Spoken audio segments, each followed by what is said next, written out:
Good morning, everyone, and thank everybody for being here and organizers for giving me the opportunity to talk today.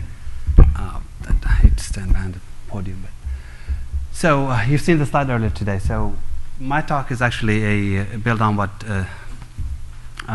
Jeff just mentioned here. It's a work that we've done collaboration with Genedata and LICO, and it's just a way of showing how you can combine two technologies together, try to get more out of your samples.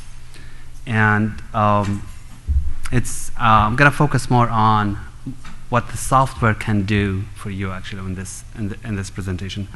So I have just a few slides on this. So a friend of mine was telling me that discovering metabolomics is really, people says, oh, I want to do this, I want to do untargeted, but it's easier said than done because there is so many different things in the metabolome, and there is different sizes, different polarities, different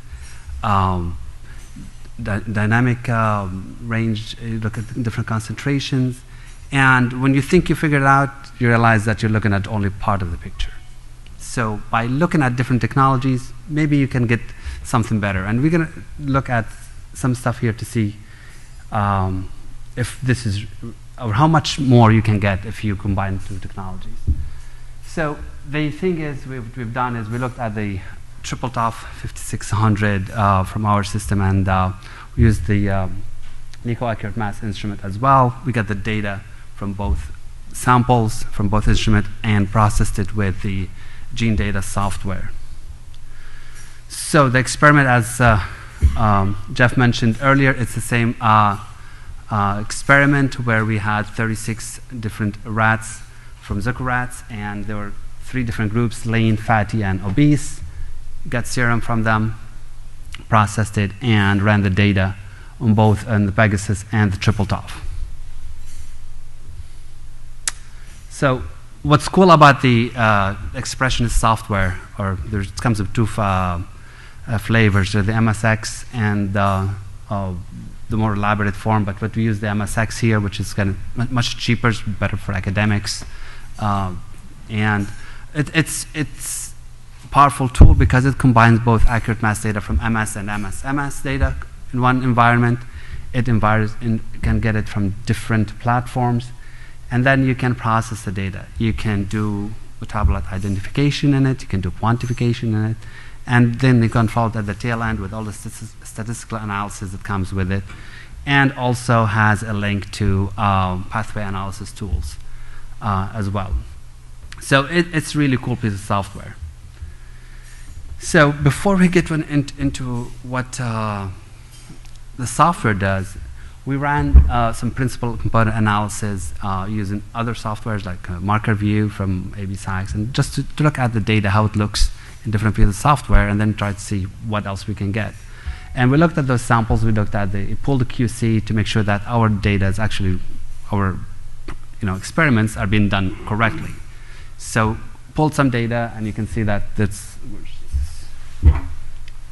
the pulled are samples clustering together. Does give us confidence that the data that we're running or we're looking at is actually meaningful, and the reproducibility is something that we can be confident with. So when we looked at the variables responsible for these differences, most of the time when we look at the LC-MS data, you're looking at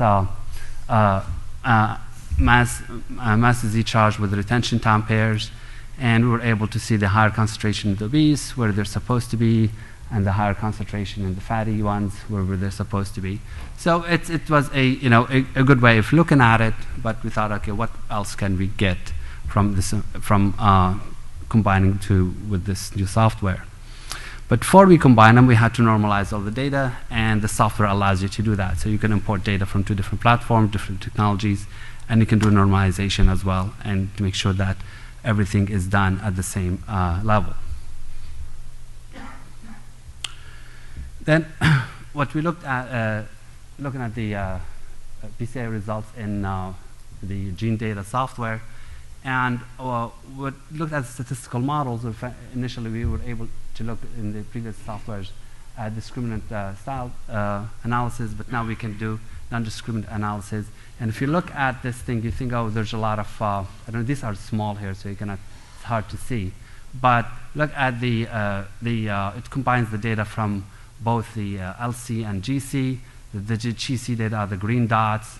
The LC, MS, you have both negative ion mode and positive ion mode, so you got the blue and red spots as well.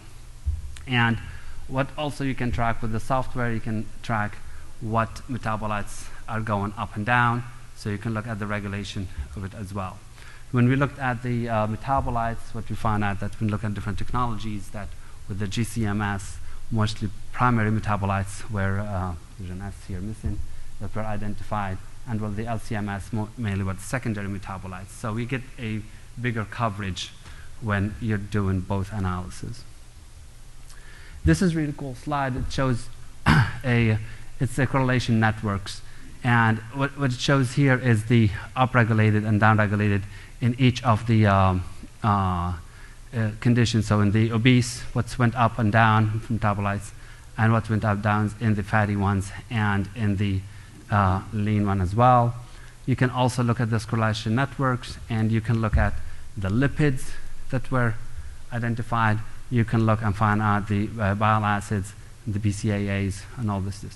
And also you can look at the same network and find out what came from the positive LC, the positive ion mode, negative, and the GC. There's actually more greens here, but it's not showing up right because of the lighting in this room. So it's really a cool tool because it does expand the amount of data you can see, and it puts it all in scope in one place. Another thing we've done is we looked at lipid view software. Lipid view software is a piece of software that SCIEX has for lipid analysis. And we looked at the lipid data both in both pieces of software and see how we can learn more if we combine the data. So this is LCMS data, and we see that there's looking at the fatty, the lean, and the obese compared to the QC.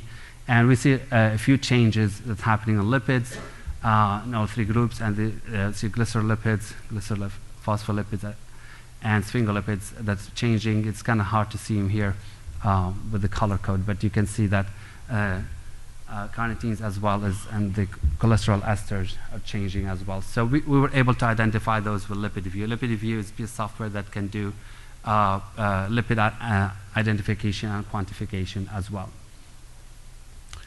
Then we looked at the lysophosphatidyl-cholines and phosphatidylcholines at the profiles. And what we've noticed is a lot of changes between those. This is a very busy picture, but if you look at specific ones, and you can see that there's a lot of changes. And this tells us that there's an increased lipid metabolism in the diabetic ones, just because of all the changes that's going on. So it's a cool way of looking at things, but this is kind of busy slides to look at. Another thing we looked at, the acryl carnitines as well, and a couple of things here we'd like to show, or at least, is the in the short chain acryl carnitine, the 4O, we can see that it's in the fatty acid. In the lean one, it's reduced. The intensity is reduced a lot. And the low level usually indicates increase in the catabolism of the BCAAs in those diabetic rats. So it's a good way of tracking it. This is another piece of data for ceramides and the changes in the ceramides that we see that we can, between the three different sets of mice, indicates that there's an altered sphingolipid metabolism between different sets of mice as well. So there's a lot of changes in the lipid profiles that's going on with these rats.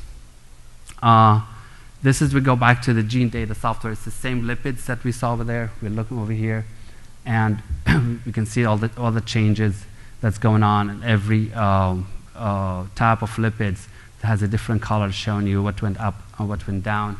And the laser pointer here is dying at me, but in the bottom you can see also specific ones that went up and went down and all the changes that's that's happening. So you can track all these changes with this piece of software. This is another change in metabolites. On the right, top left, you can see it's kind of small, but it shows the small metabolites, the lipids, and the bile acids as well. Different colors depending what you want to track. You can also track them and find out all the changes as well. Another correlation map. This is for the lipids data, so alone that we pulled from the LCMS data, and the same thing. You can look at the positive and negative ion mode samples. You can look at things that went up and down in each of those type of samples or type of rats. And so it's a cool way of tracking of where you're getting your data and how much it's changing.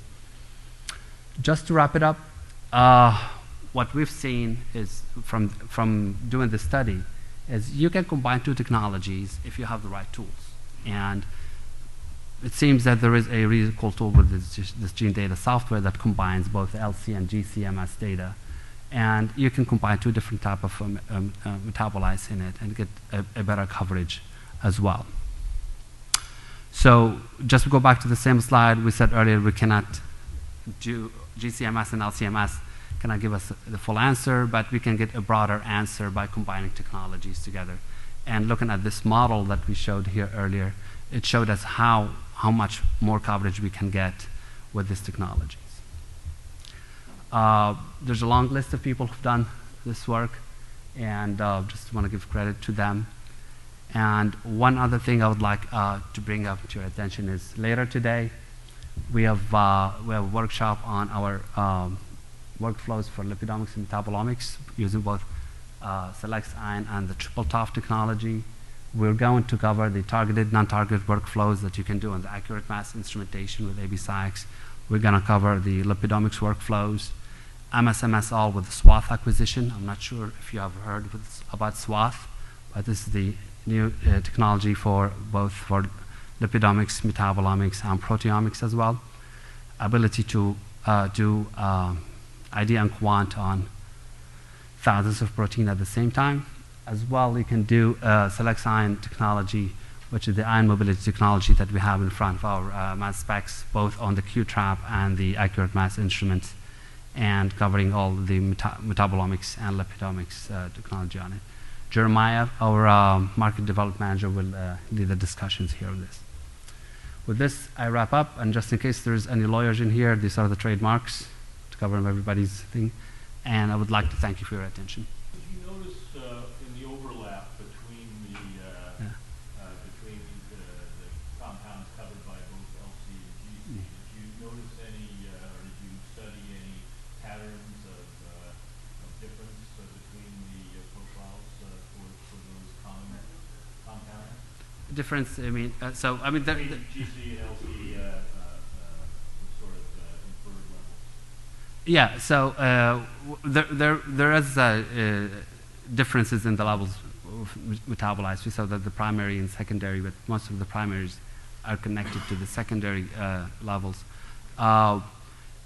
They have looked at it. I wasn't the one who done all this work, so I don't know exactly how far they have taken it. But they are looking at what other information we can get. I mean, like, so just the idea of following, oh, we are seeing more is cool, but this stuff that are overlapping sometimes can tell us more about how the technology work.